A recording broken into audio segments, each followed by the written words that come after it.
통과되니까 어떤 문제로 갖고 또 시비를 거냐면은 법적 중역을 만들었으니 그 간부를 구성해야 될 거 아닙니까? 간부를 구성하려고 하는데 이 간부 문제를 전형위원을 선출하는데 전형위원을 박헌영 입맛에 맞게 만들어 놓지 않으니까 그것을 걸고 시비를 합니다. 그래 이 박사가 양보를 했습니다. 전형위원을 박헌영 측이 주장하는 대로 그 노선에 거의 맞게 전형위원을 바꿔줬습니다. 전형위원을 바꿔놓고 나니까 또 어떤 문제를 제기하느냐. 이제 전형위원회에서 중앙집행위원회를 구성하는데 그 집행위원회 숫자를 좌익이 과반수를 차지하도록 하게끔 요구를 하는 것입니다. 그런데 그건 해줄 수 없죠. 그렇게 하면 법적 중역을 만들어서 좌익에게 바치는 꼴이 되기 때문에 비교적 균형적으로 중앙집행위원회를 구성을 했습니다. 그랬더니 박헌영이 불참해버립니다. 박헌영은 코민테른의 노선, 통일전선에 대한 지침에 맞게 행동한 것입니다. 뭐냐? 자기들이 주도권을 잡을 수 없는 단체는 파괴해라. 그렇게 한 것입니다. 그렇게 해서 법적 중역은 제대로 가지를 못했습니다.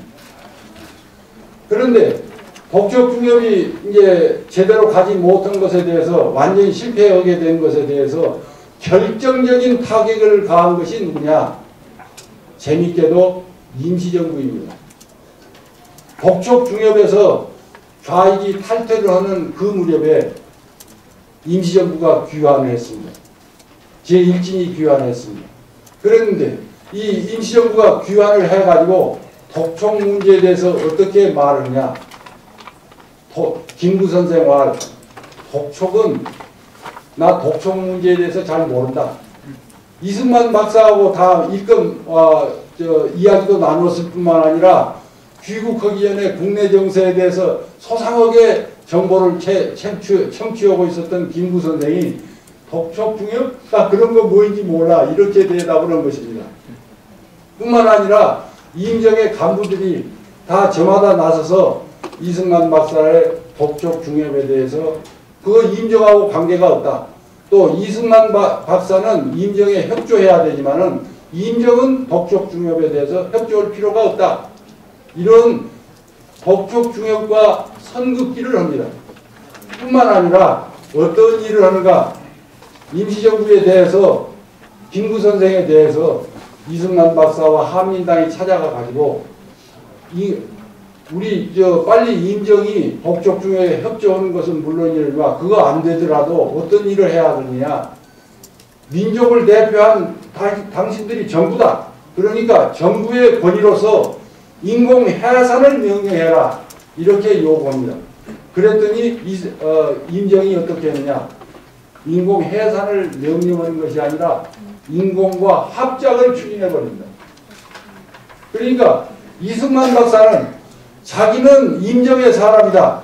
그리고 독촉 중역의 간부진 구성을 함에 있어서는 임정의 입장을 반영해야 되니까 최종 간부진 구성도 임정이 와서 의견을 제시할 때까지 그때까지 유보해두고 있었던 것입니다. 그런데 임정은 와가지고 김구 선생과 임정은 와가지고 이승만은 임정 사람이다 했는데 이승만 박사에 대해서 그다지 임정 사람으로서 대우를 해주지 않습니다. 또 임정이 이승만 박사와 한민당이 인공하고 적대적인 관계에 있었는데 이승만 박사는 나 임정 사람이요. 따라서 인공의 주석이 될 수 없어. 거절하겠어. 이렇게 말했는데 임정 사람들은 와서 어떻게 했느냐. 이승만 박사는 임정 사람이라고 임정의 구성원이라고 보기 어렵다라는 태도를 취함과 동시에 인공과 합작을 해버린다. 이 말. 합작을 추진한다. 이 말. 그거 어떻게 됩니까? 그러니까 이 박사하고 한민당은 짝사랑을 하다가 뺨 맞은 꼴이 돼버린 것이죠.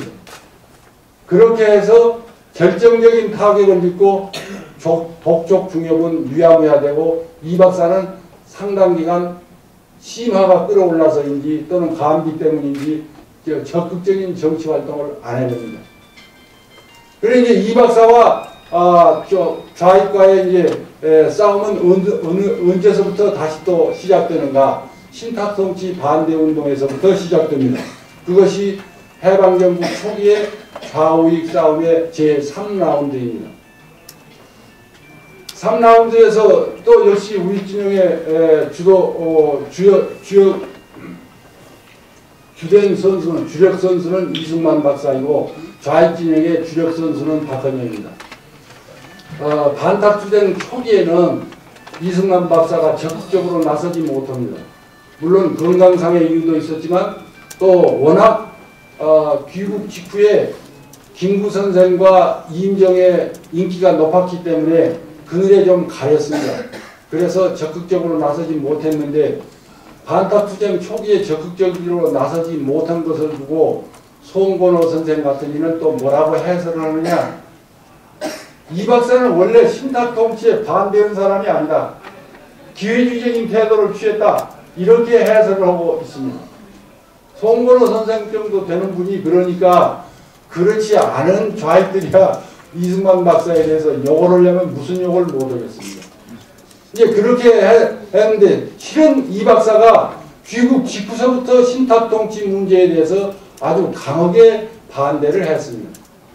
그리고 이제 그런 반탁 입장은 확실했는데 반탁투쟁이 이제 12월 말서부터 아주 거세게 전개되다가 12월 초순에 그 다음에 이듬해 초순에 1월 한 초순 정도에 가면 그 동력이 조금 떨어집니다. 왜냐?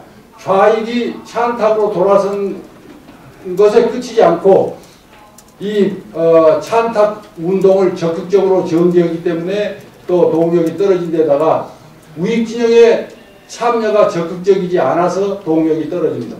그래서 구원투수로 다시 이 박사를 끌어들입니다. 어떻게 하느냐? 김구 선생이 주도하던 반탁투쟁 국민총동원위원회하고 독촉 중역을 통합해가지고 새로이 기구를 만들자. 정부를 수립해야 되는데 이게 미국 사람을 빼버리고 정부를 수립해야 되겠다. 그것을 좌일정부 수립운동이라 했습니다. 여러분이 잘 아시겠지만 제가 지나가는 말로 다시 한번 다짐해서 확인시켜 드리려는 것은 뭐냐면 남한 땅에서 정부 수립 이야기를 우리 민족의 뜻에 의해서 정부 수립을 하자고 맨 먼저 추진한 사람은 이승만 박사가 아니라 김구 선생입니다. 그런 노력을 맨 먼저 실질적으로 추진한 것은. 사실은 김구 선생은 반탁투쟁을 하면서 바로 미군정으로부터 뺏어가지고 행정부를 뺏어가지고 우리 민족의 독자적인 자율적인 정부를 만들려고 버리려고 했었습니다. 그런데 자꾸 그런 역사적 사실을 무시해버리고 이승만 박사가 맨 처음에 단독정부를 만들려고 했다. 이렇게 주장들을 하고 있습니다. 어쨌든 시간이 5분간 밖에 하니까 마무리를 빨리 짓겠습니다. 어쨌든 비상국민회의라는 의회에 해당되는 기구를 만듭니다. 의회에 해당되는 기구를 만들고 그 의회에 해당되는 기구로부터 정부 수립을 위한 의회에 해당되는 기구입니다. 거기로부터 행정부에 해당하는 또 기구를 만듭니다. 그것이 최고정무위원회입니다. 그 최고정무위원회가 만들어지자 여태껏 반탁투쟁에 대해서 비판적인 태도를 취했던 미군정이 그것을 자기들의 자문기구로 흡수해버립니다. 그래서 남조선 대한민국 민주의원 그렇게 해가지고 최고정무위원들을 다 흡수합니다. 근데 그것에 대해서 반발하는 사람들도 있었습니다. 그러지만 그 당시 남한의 우익 진영의 정치 지도자들이 매우 가난했습니다. 근데 무엇이 그 매력 중에 하나인가? 물론 그것이 100% 그것 때문에 작용했다라고는 말할 수 없지만은 민주의원의 의원들에게는 군정의 대법관에 해당되는 급료를 주기로 했습니다. 상당히 빈보상들에게는 매력적인 이야기죠. 어쨌든 그거이 전부 다가 아닌데 어쨌든 그런 미끼까지 던져가지고 끌어들였습니다. 그래서 우익진영의 지도부로 민주의원이 만들어졌습니다. 민주의원의 의장은 이승만, 부의장에는 김규식, 김구 이렇게 해가지고 우익진영의 지도부가 만들어지고, 자, 우익진영이 그렇게 지도부를 만들어서 있을 때 좌익은 손 놓고 있었느냐? 손 놓고 있을 수 없죠. 그러니까 신탁 통치를 찬성하는 세력들을 끌어모아가지고 무엇을 만드느냐?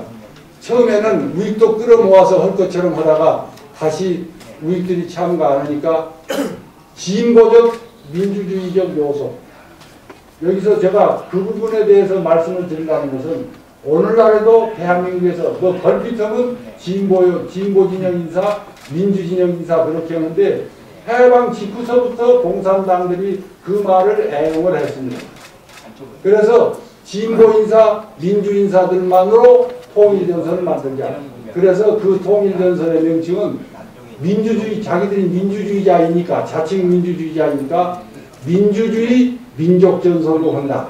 그렇게 해가지고 민주주의 민족전선이라는 것을 만들었습니다.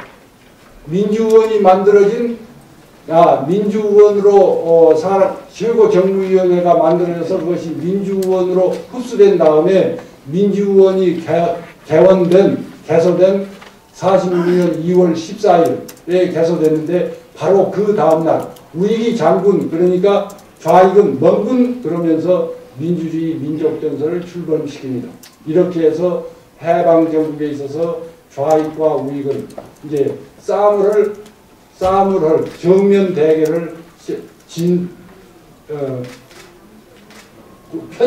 편제를 진영을 확립한다, 이렇게 말씀드릴 수 있습니다. 이것까지가 제가 오늘 여러 선생님들에게 말씀하려고 준비한 상황입니다. 주성님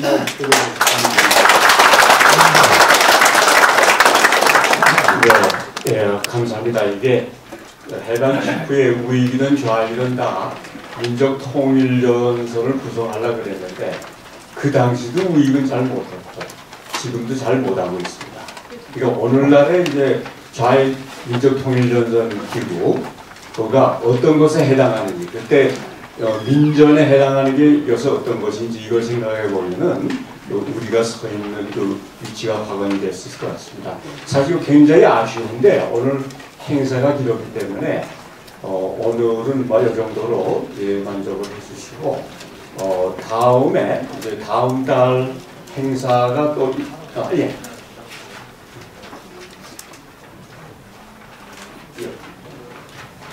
그 다음 달 이 포럼에 대해서 큰 말씀을 드리겠습니다. 이제 매달 하는데요. 원칙적으로 이제 오늘이 두 번째 수요일입니다. 그래서 가능하면 이 두 번째 수요일을 매달 지켜보려고 하는데 요 다음 달 4월은 요 장소사용 관계로 하루 땡겨서 화요일, 그러니까 4월 12일이 됩니다. 3시부터 오후 3시부터 5시까지 이 장소에서 다음 시간에 좀 시간적인 여유를 가지고 자유로운 2시 반으로 그러면 죄송합니다. 2시 30분에 4월 12일 2시 30분에 이 자리에서 제2의 포럼을 갖도록 하겠습니다. 오늘 이 정도로 하고요. 또 인보기 선생님 잠깐 무슨 다른 방법 말씀이십니까?